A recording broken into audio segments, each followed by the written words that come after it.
Hello everyone, it is me, and today I'm going to be doing a review of the book The Libertarian Manifesto by David Boaz. I believe that's how I pronounce his last name, and this is a book that I got earlier this year, around April, and I've only recently finished it because I kind of went off it for a little bit.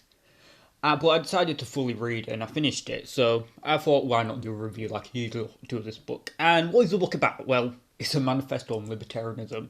That's essentially what it is. But it's quite good. It's quite good. It's quite good. It's a very quite good introduction. Now, keep in mind, I think you will certainly enjoy this book if you don't really understand libertarianism or don't have a basic understanding of it. You want to have a better concept.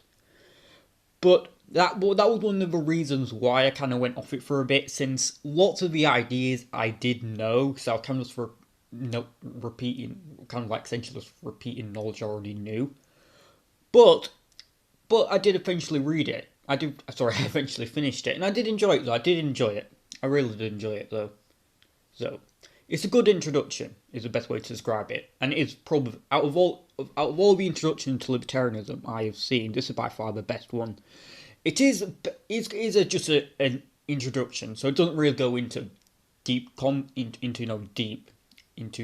thorough analysis of like libertarian economics of a state. It's just like I said before, it's just a manifesto. It's basically an introduction. But the book does have 400 pages, so it does discuss all of it. It essentially does. He does. Sorry, not he. Well, he did write the book, David Boaz. He does discuss all of it. Economics, philosophy, the reason why we don't like the state. Essentially, everything is covered here. However, he doesn't really discuss anarcho-capitalism.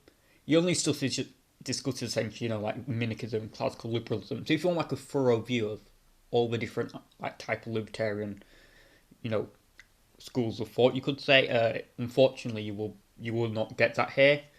But it was a really good introduction, and even though I said I already kind of knew a lot of stuff here, it did, however, educate me on the reason why there is such a correlation between classical liberalism and Christianity, because I always thought it was a bit confusing why that is, but he does explain it quite well why it is the case in the earlier chapter. So I did learn a lot about why there is that strong link, and it made a lot of sense to me, because the only reason I really thought there were a correlation because Jesus says, despite who you are, whether you're black, white, whatever, you will be saved as individuals as long as you believe in me. But there's much more. But he does go much more thoroughly into it.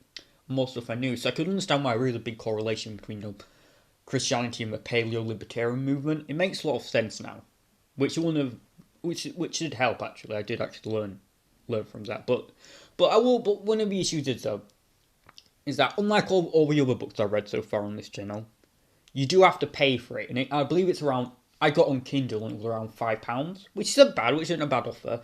However, if you already know libertarianism quite well, you may it's kind of like a book whether you should get or not. Maybe if you want to refresh your memory on it, yes, you should get it. But this is the good book for anyone who actually wants to understand it.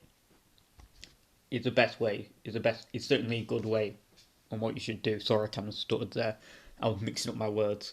So it's a good book if you want an introduction to it. A very good book. If you've already understand libertarianism quite well, I would say there's not really a point.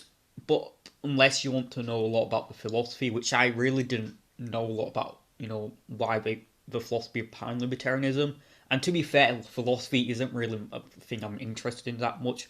But David Boaz does explain in an engaging way, because I really don't care that much about philosophy. So he's a good writer and explains it in plain English.